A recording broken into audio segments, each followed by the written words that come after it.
Bom, aqui a gente já estudou as reações, né, de formar o nitrato e formar o sulfato. Agora o próximo ácido que a gente vai ver aqui é o ácido carbônico, tá? Ó, como é que o ácido carbônico reage? Mesma lógica.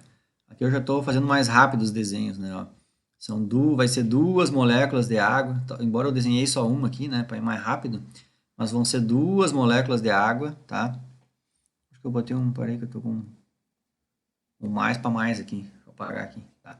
Ó, duas moléculas de água que vão, cada uma delas vai arrancar um íon H+, né? E aí essas duas moléculas vão virar o H3O+, e o que interessa é que o ácido carbônico, ele vai perder os dois íons H+ dele e vai sobrar só esse ânion aqui, ó, que é o ânion carbonato, que também é um ânion usado na agricultura. E por último, o ácido fosfórico, ó, o ácido fosfórico que nós vimos. Esse ácido fosfórico vai reagir mesma lógica, só que a gente vai precisar de três moléculas de água. Três moléculas de água vão lá, cada uma arranca um íon H+ do ácido fosfórico. Os hidrogênios vão embora e deixam um elétron deles, por isso que os oxigênios ficam menos. E o ácido fosfórico se transforma no ânion fosfato, que é o ânion usado na agricultura. Beleza? E ali se forma. E essa molécula aqui, faz horas que eu desenho ela desse jeito, para vocês enxergarem a coisa funcionando, né? Mas no escrever no papel, a gente escreve ela desse jeito aqui, ó. H3O+. E digo mais para vocês, como químico é meio preguiçoso, muitas vezes vocês vão enxergar isso aqui escrito só como H+. Então, cada vez que tu enxergar escrito H+ no papel, é porque a pessoa está falando do H3O+, a molécula de água que incorporou um íon H+. E se fosse desenhar isso, seria assim, tá? Coisas da química. Ou melhor, coisas de químico, né? O químico tem uma preguicinha no corpo. Mas podendo simplificar, o cara simplifica, tá? Aqui então eu já vou mostrar para vocês então quando é que eles são usados na agricultura, né? E é o seguinte, ó. Por que que eu vim até aqui? Não é só para ficar desviando o troço para chegar na agricultura. Não, não é. É por causa que isso faz parte desse assunto. Porque agora vocês vão acabar de presenciar uma molécula que é chamada de molécula iônica. Só que quando a gente diz que uma molécula é iônica quando existe atração entre íons. Beleza. Mas o que pode acontecer é que alguns desses íons são moléculas covalentes, entendeu? O próprio íon, ele é oriundo de uma molécula covalente. Eu não sei se vocês perceberam isso, mas quando eu mostrei essas reações aqui, ó, são moléculas neutras formadas por ligações covalentes, tem covalente, covalente coordenada, só que essa molécula ela acaba se transformando num íon. Ó, um ânion é um íon, né? Então perceba que essa molécula virou um íon. Mas esse íon aqui ele tem ligações covalentes, ó, covalente coordenada. Essa molécula aqui, ela era formada por ligação covalente, covalente coordenada. Só que ela acabou de se transformar num íon, que é um ânion. E aqui é a mesma coisa. Esse ácido carbônico se transformou num ânion, que é um íon, né? E esse ácido fosfórico se transformou num ânion também, que é um íon, né? E aí, pessoal, quando isso é usado na agricultura, essas moléculas são usadas com fórmulas químicas que é a mistura desse ânion com outro cátion, tá? Então, por exemplo, a maior fonte de potássio e nitrato para as plantas é usando esse sal aqui. Isso aqui é um adubozinho, ó, que é o nitrato de potássio, tá? Então, isso aqui é usado lá como adubo, certo? E o nitrato de potássio é uma molécula que a gente classifica como molécula iônica. Para classificar como molécula iônica, sempre tem que ter atração entre íons. Não interessa se um dos íons tem ligações covalentes, né? Então, se eu perguntar para vocês assim, ó, nitrato de potássio é uma molécula formada por ligação iônica ou é uma molécula formada por ligação covalente? Vocês vão ter que responder que ela é uma molécula formada por ligação iônica. Por mais que dentro do nitrato existam ligações covalentes, entenderam? Então, isso é uma regra, digamos assim. A gente chama que isso aqui é uma ligação iônica. Porque de fato é, na verdade, a gente está tendo uma atração eletrostática entre o cátion potássio e o ânion nitrato. E dentro da estrutura, inclusive, vamos ver se eu volto aqui. Ih, onde é que anda isso? Peraí. Anda. Inclusive, isso aqui a gente pode até lá no futuro, nos cursos superiores e tudo mais, né? A gente até faz uns desenhos dessas coisas aqui, ó. E aí, nesse caso, toda essa bolota verde aqui seria o ânion nitrato, entenderam? A gente trata todo aquele ânion como uma esfera, é um ânion, tá? Então é por isso. A gente vai configurar isso como... Opa, onde é que eu estava? Eu estava aqui. Isso aqui, então, são ligações, moléculas formadas por ligações iônicas, tá? Ih, pulei uns quantos aqui. Tá aqui. Ó, nitrato de potássio. Então, é um dos adubos aí usado, né? Formado por molécula, é uma molécula iônica, tá? Nitrato de potássio. O outro ânion que a gente aprendeu aqui, já que veio do ácido sulfúrico, é o ânion sulfato. E o ânion sulfato, a gente pode combinar ele com o ânion manganês e formar o sulfato de manganês, que é uma das fontes de manganês usada como adubo, né? Então aqui eu tenho o exemplo do sulfato de manganês, né? Ó, também veio do ânion sulfato, que veio lá do ácido sulfúrico, que era uma molécula formada por ligação covalente, corrente coordenada. Chegou as moléculas de água, arrancaram o hidrogênio dos oxigênio. O ácido sulfúrico viu o ânion sulfato. Aí chegou alguém e fez o sulfato se combinar com o manganês, pronto, acabou de fabricar um adubo. Entenderam? E aí, só para vocês verem a flexibilidade do sulfato, muitos dos nutrientes, né, a gente chama de micronutriente, que é o que a planta menos precisa, muitos dos micronutrientes são vendidos na forma de sulfato. Olha aqui tudo, né? Sulfato de manganês, sulfato de magnésio. A gente estudou de manganês aqui, né? Mas aqui é o sulfato de magnésio, de ferro, de zinco, de cobalto, de cobre. Certo? Depois a gente viu também que o carbonato. Nossa, aqui eu vou corrigir meu material durante a aula.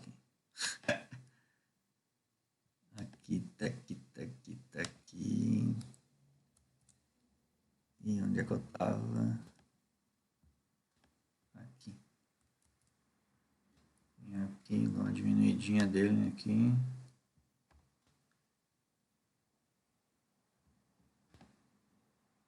Acabou o erro. Tá. Aqui o carbonato, que veio do ácido carbônico, ele se combina com o cálcio e a gente fabrica esse sal aqui, ó, o carbonato de cálcio, famoso calcário. Só que quando a gente compra calcário, aqui está o carbonato de cálcio vendido, aqui ele até eu li no rótulo que eles são tirados de rocha marinha e tudo mais, né, das conchinhas marinhas. Rocha não, concha marinha, tá? Mas quando se compra calcário, o calcário não é só carbonato de cálcio, ele também tem magnésio aqui, tanto cálcio como magnésio. E só por isso, né? Então, quando tu comprar calcário, ele tem é mais cálcio que magnésio, mas é isso aí. Então, não é só de cálcio, sabe? Agora, se tu quiser comprar carbonato de cálcio, tudo aí, tu isso aqui, tá? É mais caro, óbvio, né? E aqui embaixo a gente tem por último aqui um exemplo do ácido fosfórico. O ácido fosfórico ele vai gerar esse ânion fosfato e se a gente combinar com cálcio, a gente forma esse fosfato de cálcio, que diretamente ele não é usado, né? Na agricultura desse jeito aqui não é. O fosfato com 3 cargas negativas aqui, ó, fosfato de cálcio desse jeito não é. Mas ele é o princípio ativo para daí fabricar alguns adubos, tá? Que são fontes de fósforo para as plantas. Então, desse jeito aqui a gente não coloca na planta. Desse jeito aqui. Mas ele é a matéria-prima. Então, eu peguei um slide aqui. Vai parecer confuso, mas não tá. Aqui é a mesma reação lá de cima. O ácido fosfórico virando fosfato. E o que eu quero mostrar para vocês é que se a gente pegar esse ácido fosfórico aqui e fizer ele reagir com amônia, em vez dele reagir com água, então a amônia, lembra que a amônia tem um par de elétrons sobrando? A amônia que vai arrancar o H+, aqui, ó. E a amônia arrancando o H+, daqui, ela que vai incorporar esse H+. Em vez de o H+ vir na água e formar o H3O+, vai acontecer que a amônia vai virar quem? O amônio, que é o NH4, lembram? Ó, então é isso, ó. A gente pega o ácido fosfórico, joga amônia nele e a amônia arranca os H+.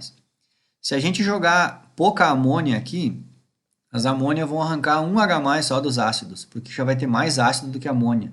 E a gente vai fabricar esse adubo aqui, ó, que é o fosfato monoamônico, ou seja, vai ser quase toda a molécula de ácido fosfórico, só que aqui no lugar desse hidrogênio aqui, né, a gente vai ter uma molécula de amônia foi lá e arrancou o H+ e virou o amônio, e esse amônio, NH4+, é contraíon desse ânionzão aqui, ó.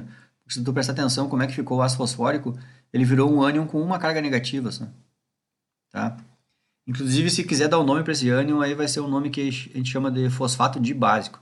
Até tem uns fertilizantes que, em vez de chamar de fosfato monoatômico, tem uns que dizem que é fosfato dibásico de amônia. É a mesma coisa. Se tu falar fosfato dibásico de amônia ou tu falar fosfato monoamônico, estamos falando da mesma coisa, tá? E outra possibilidade é a gente reagir com o ácido fosfórico, botar uma quantidade maior de amônia. Aí as amônias já vão conseguir arrancar mais hidrogênios. E aí a gente vai formar do ácido fosfórico esse ânion aqui, que é o ânion, o ácido fosfórico que perdeu 2 íons H+, que incorporaram nas amônias, que viraram amônio, e aí esses amônios vão contrabalancear essas cargas aqui. Aí aqui já vai ser o adubo, que é o fosfato diamônico. O que muda nesses adubos aqui? Já dá para perceber que a quantidade de fosfato é a mesma, mas a quantidade de amônia vai aumentando, né? É meio que lógico, né? Já está dito no rótulo, né? Mas tudo bem, tá? E depois desses fosfatos na agricultura, eles são usados de outro jeito também. Em vez de pegar o ácido fosfórico e fazer uma reação, se pega um sal já, um fosfato de cálcio aqui, por exemplo, ó, e faz reagir com ácido sulfúrico. E aí chama-se esse aqui que é superfosfato simples. Que aí vai pegar um ânion fosfato tipo esse, que só tem uma carga negativa, tá vendo ali, ó, H2PO4. Esse ânion H2PO4, ele só tem uma carga negativa, né? Tá vendo? É por isso então que precisa de 2 ânion desse para contrabalancear um cálcio. Porque o cálcio, se pegar a tabela periódica, o cálcio é metal alcalino terroso, né? O cálcio está aqui, ó. O cálcio ele é sempre 2+, né? Então é por isso que H2PO4 a gente precisa de 2 H2PO4 para contrabalancear o cálcio. Então aqui é um jeito de formar esse adubo aqui, que é chamado superfosfato simples, que é um adubo que já tem cálcio, porque quando fabricaram o adubo, fizeram o fosfato de cálcio reagir com ácido sulfúrico. E aí tu vai ficar com fonte de fosfato e também com fonte de cálcio. Mas se tu quiser fazer um troço rico bastante em fosfato, aí tu faz o fosfato de cálcio reagir com ácido sulfúrico. Aí tu fabrica o chamado adubo superfosfato triplo, né? E aí seria isso aqui, mas sempre com esse tipo de ânion aqui, ó, tá? Que é o fosfato que perdeu um íon H+. Nesse caso aqui também tá igual. Aí tá aqui o cálcio falando fosfato e assim por diante. E aqui eu só por curiosidade, digamos assim, né? É que na agronomia o pessoal se refere à quantidade de fosfato dizendo a quantidade de pentóxido de fósforo, que é essa mini estruturazinha aqui, ó. Por isso que eles, em vez tu fica assim, o professor sempre fala em PO4, PO4.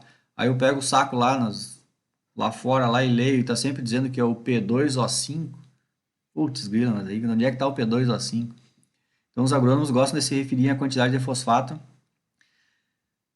dizendo a quantidade de P2O5 que tem ali, né? Mas vocês já estão enxergando onde é que sai esse P2O5, né? Na verdade, o P2O5 está combinando aqui os fosfatos. Tô vendo aqui os fosfatos combinando um no outro aqui, ó. Tá? É isso. Só uma curiosidade, mas é que para vocês não é curiosidade, né? É do curso de vocês isso aqui. E certamente os agrônomos não vão explicar desse jeito que eu estou explicando aqui. Tá? Então, feito. Vamos parar aqui. Depois a gente segue.